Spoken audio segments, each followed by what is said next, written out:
Wes, it won't be New Year's Eve like it was last year in Minneapolis, but pretty darn close. Packers and Vikings, time for final thoughts.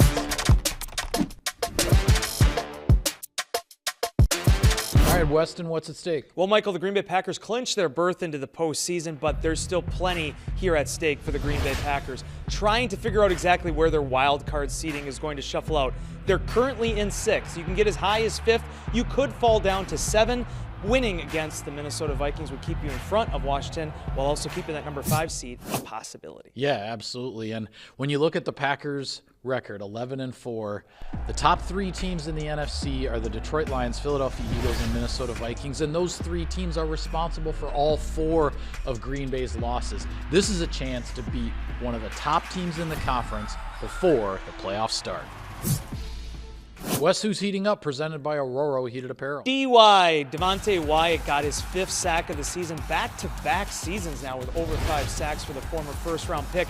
And this guy's an absolute wrecking ball in the middle of Green Bay's defensive line, and he finally looks like he's healthy again, back into a rhythm. And going up against this Minnesota Vikings offensive line, really need number 95 to come up big for the Packers. I agree, and on the offensive side, I'm going to go with receiver Dontavian Wicks. Now, Christian Watson has the knee injury from last week. We'll see what happens there. But Wicks, over the last 4 games, multiple receptions in each game. He got a touchdown catch at the beginning of last week's game to get the offense going. I think number 13 could be in for a big game.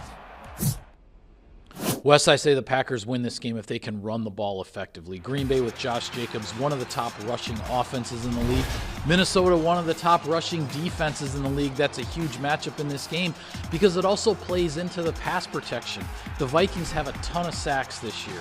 The Packers have done a really good job keeping the sack numbers low. If you're going to win that part of the game, it starts with winning the rushing part of the game, and that's how Green Bay wins. An excellent point, Mike. And for me, I think the Green Bay Packers win this thing if you can contain those embarrassment of riches that the Minnesota Vikings have on the offensive side of the ball. Packers defense, it's peaking right now. They're playing some really good football, but the challenge is really out there with Jordan Addison, Justin Jefferson.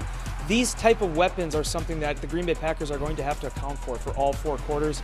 Sam Darnold, so much respect to him and what he's accomplished this season. Green Bay has overcome a lot in the secondary. See if they can do it one more time here against one of the NFL's best passing attacks. Yeah, for sure. And with that, we will sign off on this edition of Final Thoughts. Be sure to follow all of our coverage of Sunday's big game from US Bank Stadium on Packers.com and on all of your social media channels. Thanks for watching, everybody. Enjoy the ball game.